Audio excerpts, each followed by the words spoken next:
Ambassador Varatra? Yennefer suggested I ask you about current events, the war and so on. Of course. The Emperor's servants should keep no secrets from each other.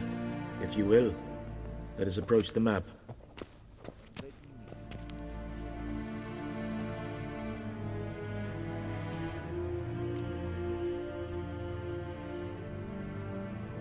How's the war going? I mean, apart from the fact that Nilfgaard's triumph is imminent. I assume this to be a private conversation. We've no witnesses, so let's dispense with the propaganda, even that shrouded in irony. Our offensive was going splendidly until winter came. Aedirn was in such disarray that we encountered no resistance. We had reached the Pontar before the first snows. Only a weakened Kaedwen remained, and Radovid's Redania, which had ignored the rest of the North's pleas for help. We thought they'd sue for peace, perhaps even submit to vassalization. We waited for spring, certain of victory. Radovid? Submit? Yes, a vain hope, I agree. Radovid sent no peace envoys, nor did he advance on our positions. Instead, he trudged over the snow-bound Kestrel Mountains and attacked Kaedwen, his ally. This attack took the Kaedweni by surprise. They were still mourning the loss of their king. Rudderless and dejected, they laid down their arms after a few lost skirmishes and joined Radovid.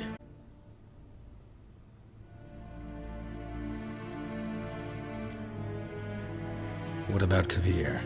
Kovir values its neutrality, enough not to lend its armies, or more importantly, even its coin to either side. Returning to the war, this spring there was a massive battle in the marshes of Velen. Massive, yet indecisive. Both sides suffered enormous losses, unprecedented even. Radovid has retreated across the Pontar. He's safe for now, until reinforcements arrive from the south. Then Emperor Emhyr var Emreis will deal with him once and for all. Couldn't you just go home? Save everyone a lot of marching, not to mention a few human lives. I'm afraid the stakes are too high to fold now. We can only go all in.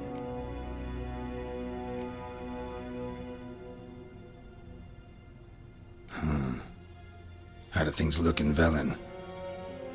As bad as ever, perhaps worse. This land never flowed with milk and honey, and now it flows with blood. Armies have swept through it several times, trampling fields, looting granaries, burning villages. Famine grips the populace. So how's ruling that earthly paradise going for you? Not well, to be honest. Our forces are spread thin as it is, and Velen is chiefly swampy forests that are difficult to control. We've certain Nordling, a former low-ranking officer in the Temerian army, one Philip Strenger, better known by his nom de guerre, the Bloody Baron. I advise you well. Avoid him.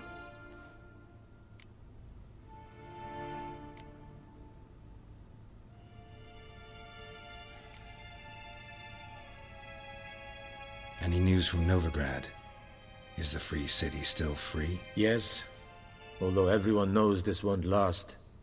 Radovid is in Oxenfurt, and the Emperor is here in Vizima, at Novigrad's doorstep, both. And both require coin and ships. Novigrad can provide these. Which is why the mood in the city is rather, well, on edge. Meaning? How do men deal with fear?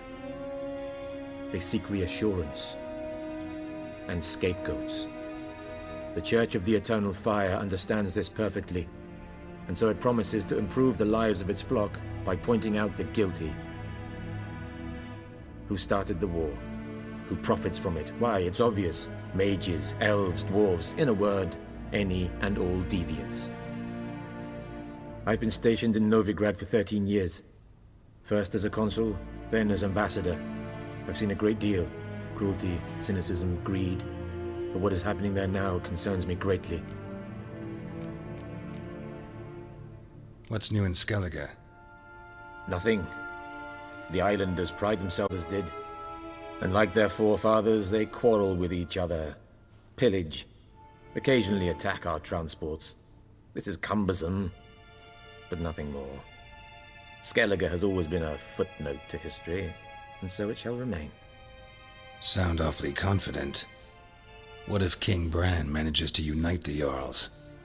Lead all the clans against your fleet? King Bran is a feeble old man. From what I know, he barely remembers the names of his own vassals. Uniting all might prove difficult.